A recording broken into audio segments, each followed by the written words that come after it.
नमस्कार दोस्तों, स्वागत है आपका हमारी इस नई वीडियो में। आज है 9 अगस्त 2021। तो 9 अगस्त से रिलेटेड जितने भी टॉप 10 मोस्ट इम्पोर्टेंट क्वेश्चंस हैं वो हम आपसे इस वीडियो में डिस्कस करेंगे विथ फुल डिटेल। तो आप इस वीडियो को एंड तक देखना। तो अब हम चलते हैं हमारे पहले प्रश्न की ओर। हमारा पहला प्रश्न है, राष्ट्रीय हथकरघा दिवस कब मनाया गया है?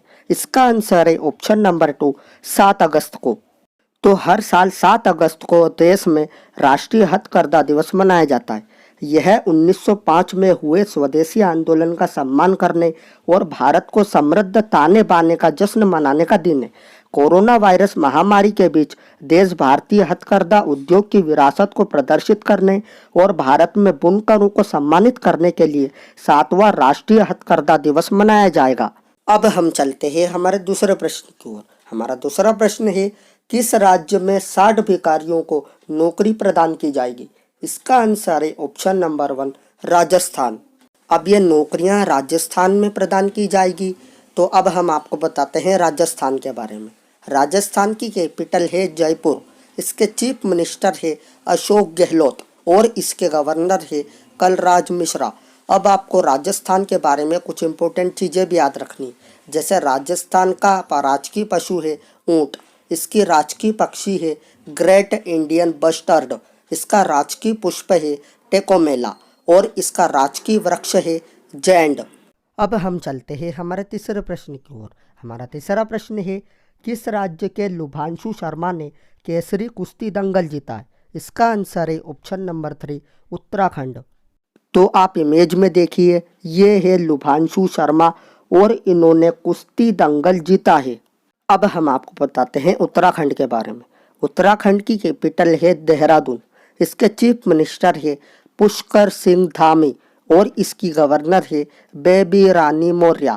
अब आपको उत्तराखंड के बारे में कुछ इंपॉर्टेंट चीज़ें भी याद रखनी, जैसे उत्तराखंड का राजकीय पशु है अल्पाइन कस्तूरी मृग, इसकी राजकीय पक्षी है हिमालयन मोनाल, इसका राजकीय पुष्प है सौसूरिया ओबवाल्टा और इसका राजकीय वृक्ष है रोडोडेंड्रोन अर्बोरियम।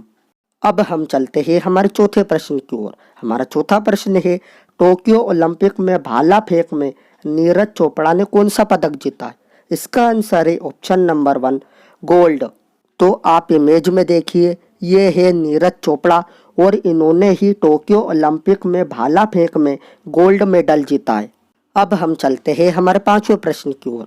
हमारा पांचवा प्रश्न है, अमेजन इंडिया ने कहाँ नया फुलफिलमेंट सेंटर शुरू करने की घोषणा की है?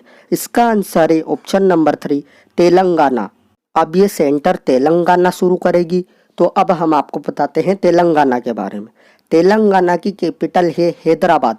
इसके चीफ मिनिस्टर है कल्वा कुंतला चंद्रशेखर राव और इसकी गवर्नर है तमिलिसाई सौंदरराजन। अब आपको तेलंगाना के बारे में कुछ इंपॉर्टेंट चीज़ें भी याद रखनी, जैसे तेलंगाना का राजकीय पशु है चीतल, इसकी राजकीय पक्षी है भारतीय रोलर, इसका राजकीय पुष्प है सेना औरिकलाता और इसका राजकीय वृक्ष है जैंड।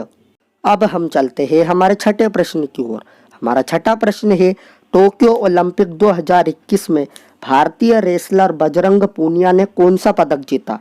इसका आंसर है ऑप्शन नंबर 2, ब्रोंज मेडल। तो ये है बजरंग पूनिया और इन्होंने ही टोक्यो ओलंपिक 2021 में ब्रोंज मेडल जीता है। अब हम चलते हैं हमारे सातवें प्रश्न की ओर। हमारा सातवां प्रश्न है, कौन सी स्पेस एजेंसी अवलोकन उपग्रह EOS-3 को लॉन्च करेगी? इसका आंसर है ऑप्शन नंबर 1, इसरो। अब इस उपग्रह को इसरो लॉन्च करेगा। तो अब हम आपको बताते हैं इसरो के बारे में। इसरो का फुल फॉर्म है इंडियन स्पेस रिसर्च ऑर्गेनाइजेशन। इसकी स्थापना हुई थी 15 अगस्त 1969 में। इसका हेड क्वार्टर है बेंगलुरु में और इसके प्रेसिडेंट है डॉक्टर के सिवन। अब हम चलते हैं हमारे आठवें प्रश्न की ओर।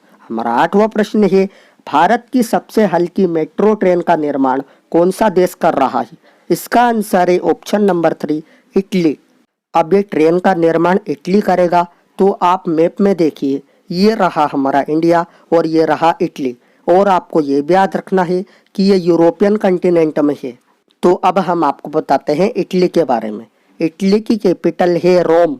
इसकी करेंसी है इटालियन लीरा, इसके प्रेसिडेंट है सर्जियो मैटेरेला और इसके प्राइम मिनिस्टर है मारियो द्राघी। अब हम चलते हैं हमारे नवे प्रश्न की ओर। हमारा नवा प्रश्न है, किसने प्रतिष्ठित विल ओइजनर कॉमिक इंडस्ट्री अवार्ड जीता है? इसका आंसर है ऑप्शन नंबर 2 आनंद राधाकृष्णन।